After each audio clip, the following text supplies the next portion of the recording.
Okay, yeah, we got to talk about my freezing trip, my Arctic adventure to go see Kyle Richh. So this is in Binghamton, New York, and I leave my crib around 10:30. That's when doors open because it takes me about 45 minutes to get there. I'm thinking, they got DJs, they got opening acts. I'm not going to miss a whole lot if I get there, 45 minutes after doors open. So I passed the venue, which, by the way, which was kind of odd to begin with because on the flyer, there's no venue name, there's a street address, which I'm thinking, okay, Kyle Richh is big enough at this point where it's not going to be in some guy's attic. It's going to be a legit, I imagine, like a legit venue with a stage and whatnot.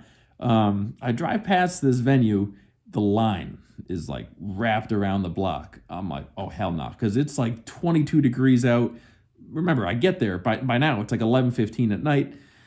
I'm like, oh man, because I didn't bring a jacket. I'm thinking I'll be able to get out of the car, get right in this line.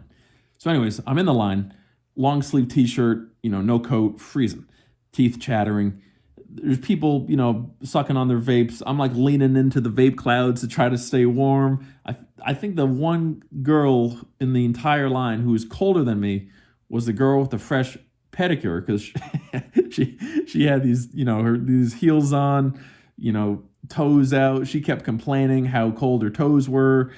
I was, about to run to the store, get them some socks. Like, I felt bad. But anyways, finally get in this. We were in line, probably, no exaggeration, probably 35, 40 minutes. I'm standing there shivering, arms crossed the entire time. I'm thinking we finally get in the doors.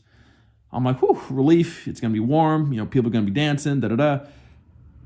Dare I say it might even be colder inside the venue somehow, because how do I explain it? There was a lot of people inside, but the venue was like this big, kind of wide open space where they definitely didn't have the heat on.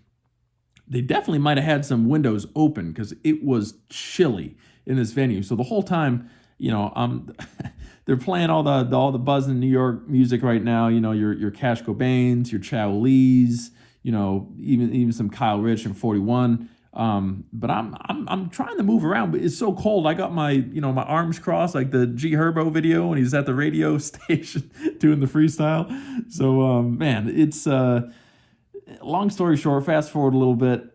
Kyle Richh, he comes on at like 2 a.m. Man, it's late.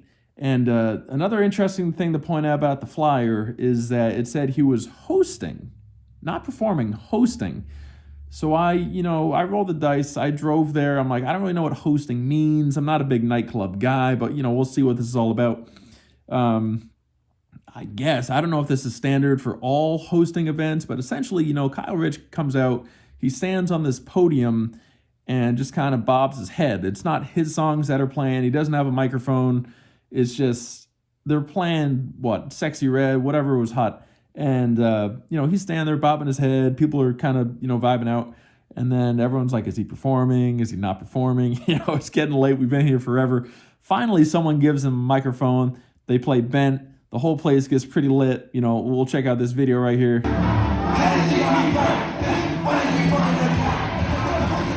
So anyways, after that song, he did, one or two other songs, his Stomp Stomp remix, the Soulja Boy Crank That. And, hey man, I had to go because I was freezing. It was late. I had to drive back. But anyways, that is my Arctic adventure to Kyle Richh.